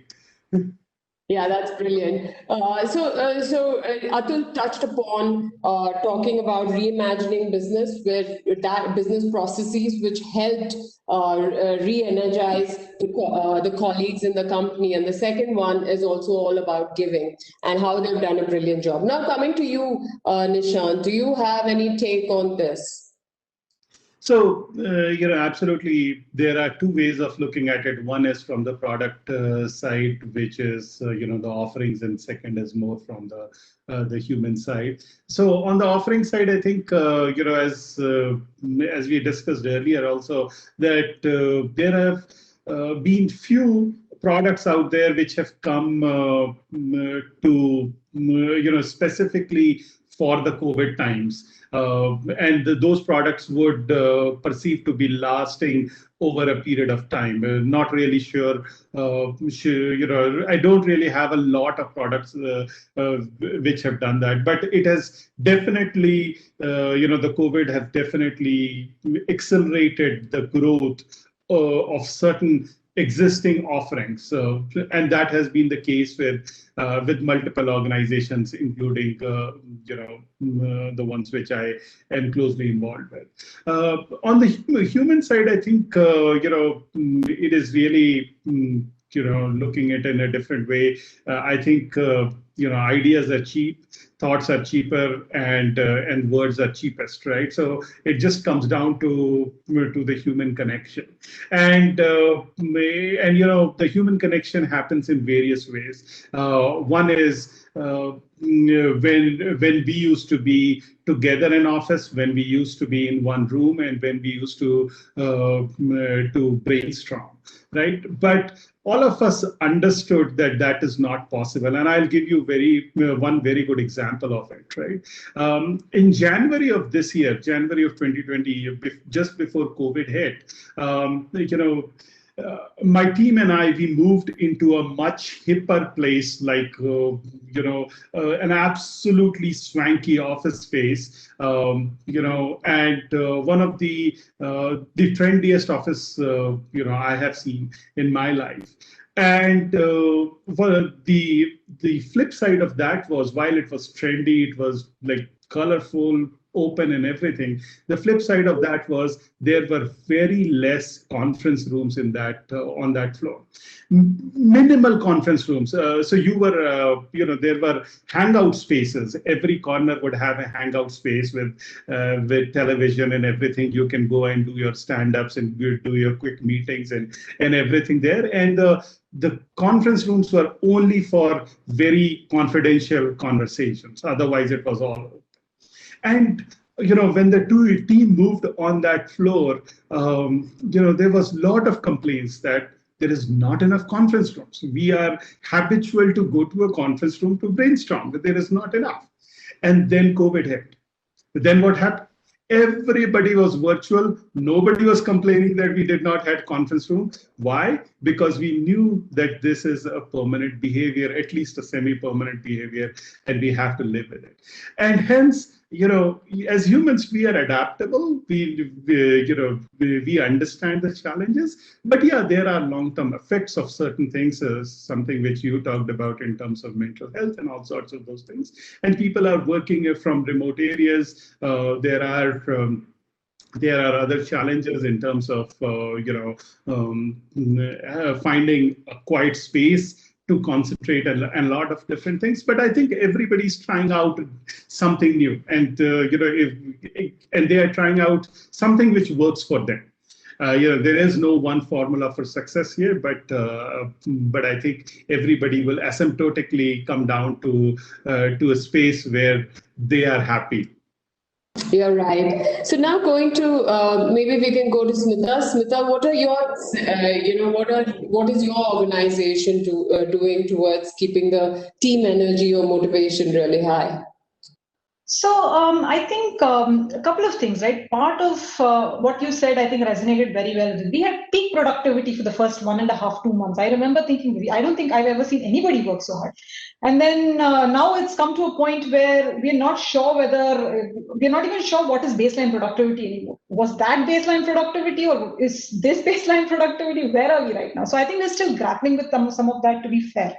Right. But I think what the organization did from a people perspective initially is something that I'm quite proud of, is they focused on health and wellness overall. Right. Within the first month, so we had the concept of doctor consultations every week at work. So we could walk in and consult a doctor, and we had 3 different types of doctors who would come in every week. They moved the whole thing online and opened it up to family. So I personally am aware of several employees who've taken this up. So, and that went so well, WhatsApp consultations with known doctors, that they've now migrated to a video platform, and we now have access to super specialists as well. So what the organization did was they realized that during the pandemic, one of the major stress factors for people at home is going to be worrying about health. So they tried to take the load off of that. So that was, I think, a fantastic move. The second was, I think, the minute COVID insurance schemes got announced, the organization took it. And I heard a lot of other organizations do it as well. And I think that was one of the things several organizations have invested in. Again, it just gives you peace of mind, if nothing else. And the third, I remember within 4 weeks of going virtual, all our fitness classes, we actually had live fitness classes. I didn't even know we had them when we were there, right? Yoga, aerobics, Zumba, everything went online. And I think what that effectively did was to say, you know what, the organization is going to take care of some of these things for you. So your mind space is at least free to focus on work, family, and things like that. So I think those have been really, really good initiatives from an organization perspective. That's awesome, Smita. That's really good to know. I think most of the organizations invested a lot in this. Jayashree, do you want to give your 2 cents? Well, I think starting with whatever Smita just spoke about insurances and doctors. I mean, this happened almost at every corporate, I would think. And but I think we also did a few more things. I don't know if others have done it, but we did. When we put a lot of the onus on of employee motivation back on our managers. And it's not just about calling each one of your team members and speaking to them, but we had this thing of, we quickly created a site which was about how am I feeling today. So everybody had to go and kind of, it's not even like 10, 15 seconds, and you just say a few smileys or not so smiley kind of emoticons. And based on that, your manager was given very quick reports on which team member was not okay. Not just in terms of health, but mind, etc. And then this guy would immediately connect and stuff. So that happened, use of data, right? And I think the other things that happened were, of course, online Zumba, online yoga, all that, but online hobbies. And that was good because there was this thing I saw about bird watching from your balcony, and people were putting up pictures, right? So I kind of thought that was good because all the time you're only at home. So what are you doing? Things like was unimaginable before. I mean, who would speak about cooking and bird watching in office, right? But then these are things that also not just brought them away from their, all the time working, to also creating virtual groups of similar interest, right? So that kind of helped people bond on hobbies. And like Atul said, there's something that happens when you feel that you are not alone. You are in it with the rest. Everybody's suffering, so it's okay, right? So this kind of we opened up a few channels where people could talk about how they were feeling, right? And another thing that Atul talked about was, the fact that you are in a much better place than many others makes you feel better. Yeah. So our CSR teams opened up a lot of e-volunteering kind of opportunities. I could never think of such things before, but then, yeah, so there was a lot of e-volunteering, including like storytelling in orphanages and stuff, but everything was online. So you could use your time to do something good for others, right? And that made you feel good. So I think all these put together, also we used this time extensively for reskilling, and not reskilling just technically, yes, we had to do, but that's an ongoing process. But we did a lot of reskilling in empathy, because all our customers were also going through similar pain. So how do you empathize? How do you empathize with older people who struggle with new tools, new technologies? Yeah. And again, things like adaptability, resilience. So all these are things that we concentrated on, and I think our team's in a much better shape today than we ever were. Yeah. This is really brilliant. It's so nice to hear, and I couldn't agree more with each one of you. One thing what I've really seen come out is my trust on humanity has really gone up. The good Samaritans who are there. I think Atul spoke about his CSR even thoda bahut, but each of us, I think, at an organization, the number of people who would never speak up, they joined in. We do one more thing which has been a huge hit is gamification, having fun events very regularly, and communications has definitely, I think all of us are doing that. Now, one last question because it's time to wrap up. How do each of you motivate yourselves or get that energy? We're just talking to you all. I'm so energized. So I would love to hear. And Jayashree, let's start with you. Plain and simple Horlicks, honey. No, I would think I am very much into physical exercise. So I live in Chennai, and we have this amazing coastline. So and we have a road running right parallel. It's called the East Coast Road. So I cycle about 40-50 kilometers thrice a week, and then end up at a small vada shop. So fantastic motivation for the whole week. So that's probably my. That's great. So we know your motivation is that vada from that vada shop which drives you. That's awesome, Jayashree. Nishant. Okay, so I play every morning. Obviously for some time it was on pause, but we all decided to go back to the badminton court and start again. And it's like 5:30 to 7 in the morning. We are there, and that is a pretty good motivation, and that also gets you kickstart your day. And now. There is another rule at home that the moment you cool down, you just go and take shower. So by 7:30 in the morning, I am I'm not only, but my day has started. I am also ready for everything. So that's been a good thing. But apart from that, on a slightly serious note, I think the motivation definitely is around trying to find out what the new normal is. I think while we are struggling to find normal in our daily lives, but where will COVID take us in terms of just stealing Atul's book's title. I think where will bad take us? I think where will COVID take us? Because obviously there is something good which is going to come out of this. And when you look at second order of magnitude good, right? Because everything is good and bad. There is something which good which has to come out of this, right? So second order of magnitude good would be, we all are having a better, enjoying better lifestyle. We all are ensuring we have good food. We all are ensuring, that there is, enough enough good. Ayurvedic things which go in the body, and hence I foresee not only a herd immunity coming out, but also I foresee a lifespan. Our generation's lifespan probably going to increase. It is who knows? We'll know when we get there, but there is a possibility. That's really good to know, Nishant. You're absolutely right. Now let's go to Atul, and I'll give the last to Smita. So Atul, yours. What keeps me excited? I keep saying this, and I personally believe that we are living through one of the most romantic age in our entire civilizational history. At no other point in time, a rational mind has been so intensely optimistic. Yet there are worries about new diseases, corona today, something tomorrow, nationalism, bigotry, melting polar caps, but then so much to look forward to.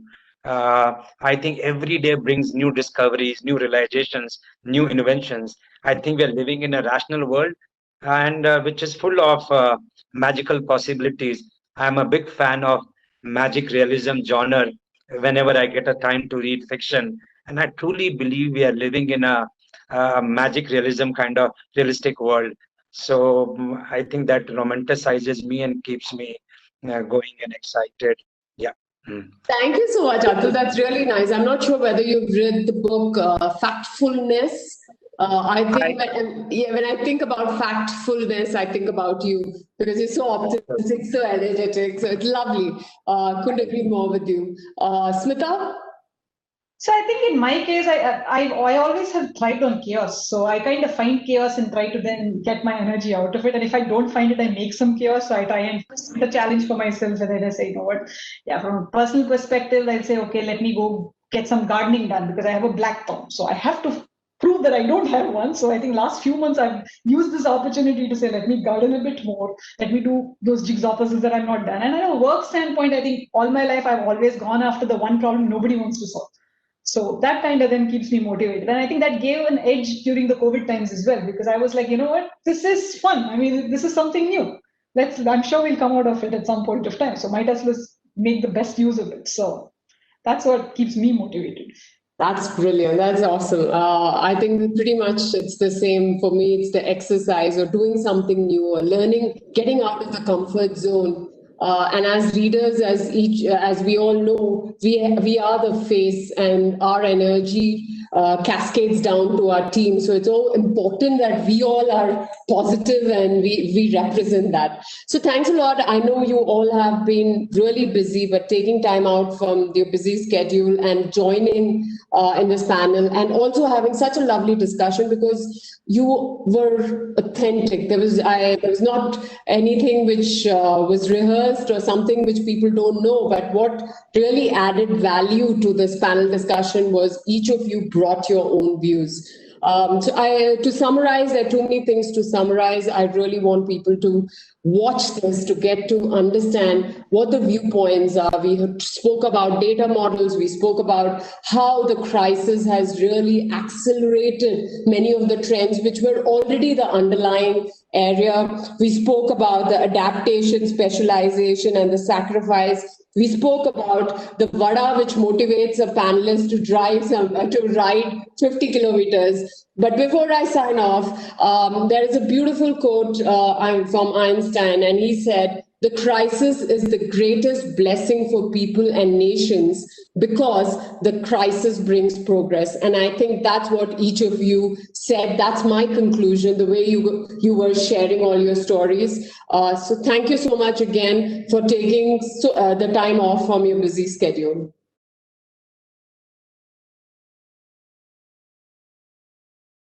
Hi, I'm Gaurav Johri, CEO and co-founder of Dopelio, and I have with us Rajesh, who's the head of products for Dopelio Technology. Hi, thank you for inviting us to present at this session. Dopelio is essentially an IoT test automation platform. Essentially, the problem that we solve is we help software developers and testers to be able to test their IoT apps without having to depend on actual physical devices. Our mantra is to take the world of IoT from test and pray to success assurance. The world of retail has so much potential for IoT to make an impact across the entire chain, right from the point when a customer walks into the store to the actual backend, saying when the supply chain and the warehouses can all be automated and connected to provide top line and bottom line benefits to retailers. The promise is immense, but the challenges are not trivial either. I mean, the challenges really stem from the fact that the technology brings with it interoperability and integration challenges. It places constraints in terms of the speed with which these projects can be executed. Also presents a challenge for retailers because the skill sets required are new. And then at the end, it's all about budgets. You're competing with various other initiatives that a really retailer is pursuing to do digital transformation, which is something every retailer is pursuing today. In general, we believe in what we've seen is that there is a lot of missed opportunity because retailers are not able to surmount these challenges fast enough, which means that the winners and the losers, the gap between them is increasing and expanding.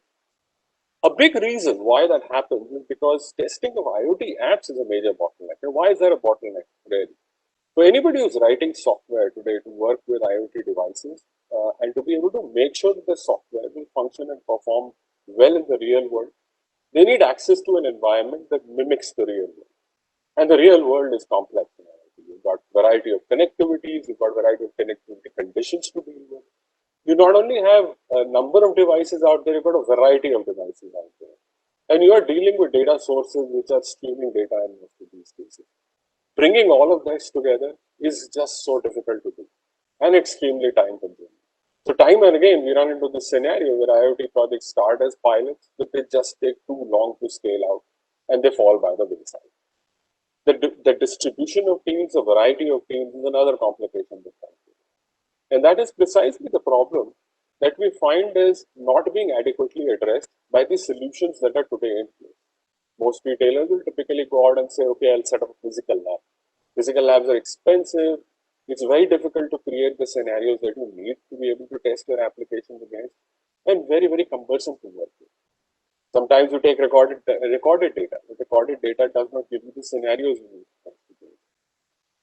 There are ways of actually doing some clunky code work and doing some protocol simulators and custom test beds, but they never give you again the ability to A, do things in an automated manner, and second, to be able to do things in a system-wide form of testing. The other thing that is very difficult to do with any of these methods is actually scale and network conditions, which is a very big deal, particularly when you're looking at performance and scalability. That's been a very key component of how the solution is. So there's nothing out there today that is adequate, that is cost effective, and that is not taking away time from precious work the teams have to do to be able to solve the problem. And to address this problem is really how we came up with Dopelio. Dopelio actually lets you do three things. One, it lets you virtualize any device as a Dopel or a data tool. It lets you simulate unlimited number of scenarios. You can actually set up any device that you want, create as many scenarios of data behavior that you like out there. And not only just a single device, you can actually string together a system of devices as a system of things and be able to test your software with the simulation of behavior from the system of things that you have. It also lets you automate testing across the entire life cycle, right from the moment you actually do unit testing to actually even after you deploy the system, you can actually use Dopelio for IoT testing. It integrates very well with any of the standard test platforms that you are using. And it has been designed to be low code so that none of the teams actually have to go through a learning curve to actually use this platform. So that's really in a nutshell what Doppelio aims to do, virtualize, simulate, and automate your testing process. And what is very important to understand is there is a single platform for all your testing. Whether you're trying to do function testing, network condition testing, which is a big deal in IoT, scale testing, performance, regression, and even post-release troubleshooting. All of them can be handled in this one platform. It lets you test the software whether it's running on the cloud only or the cloud and edge. You can do both manual testing using the platform UI, or you can do automated testing by actually invoking our APIs to any of the traditional automation platforms that you're using. Very easy to integrate and plug and play with all of it. In a nutshell, here's the value proposition we offer you. Reduce the risk of failure for your solution, speed up the time to market, and lower the cost of quality. What we're really trying to do is to make sure that you win in the marketplace with the digital transformation that you're trying to do. And Doppelio helps you get to that much faster and better than any other option as well. I'll hand over to Rajesh for the demo. Hi, I'm going to show the super efficient testing of a connected warehouse application with Doppelio in this demo. The sample application that I'm using handles 3 different kinds of devices: a gate and conveyor in the warehouse, and also the associated trucks. This application can identify a truck arriving at the warehouse, automatically open the gate, and then power on the conveyor to do the unloading. Now, from the perspective of the tester who is trying to validate this application, even a simplest workflow involves validation of multiple checkpoints, starting right from the real-time telemetry dashboarding of data from different devices, the arrival of truck in the warehouse, the timely command and control of the gate and conveyor devices, again subject to different conditions of network, GPS availability, and power in various locations. Testing this application with the current options that the tester has is an extremely time-taking and cumbersome approach. And even on top of it, the testers are not able to get the complete coverage that they would like to have because of the inflexibilities in creating these scenarios. Now, testing this with Doppelio is a 3-step approach. This application handles 3 different kinds of devices: a gate and a conveyor in the warehouse, and also the associated trucks. This application can identify a truck arriving at the warehouse, automatically open the gate, and power on the conveyor for unloading.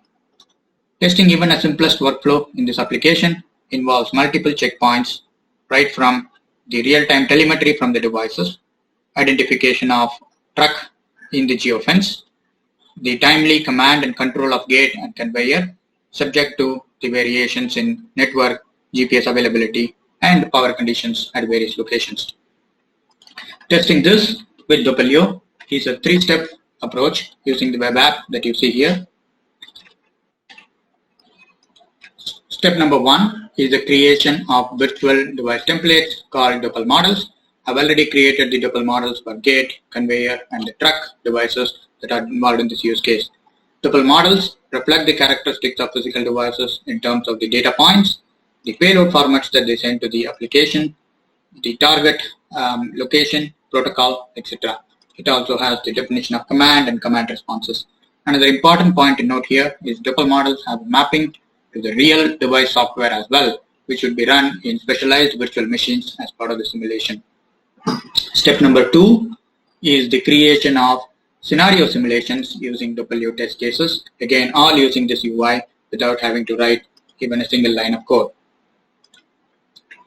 Now, the Doppel model and test case creation is a one-time test setup activity, whereas the execution, either manually by clicking this run button or by calling an API from automation script, is an on-demand activity that can be repeated any number of times. Now, I'm going to go ahead and run a test case that will drive the truck to warehouse to simulate the scenario that I explained in the slides. Another important point to note here in this, I'm going to run this test case for functional testing purposes using one set of devices. But if I were to do that for load testing with million devices, I would just have to mention the number of million in this load factor text box. Now let me go ahead and run it for one set of devices. and switch to the application under test, which is already dashboarding the real-time telemetry from the Doppelio truck, which had reached the fence.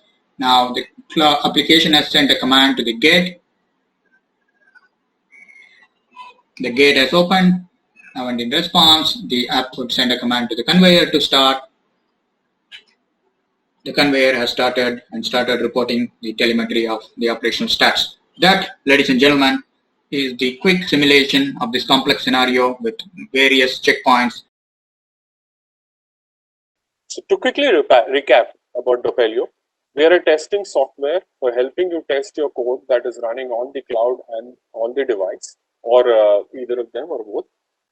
It lets you simulate a variety of scenarios completely related to your data behavior, your network condition, your scale, load.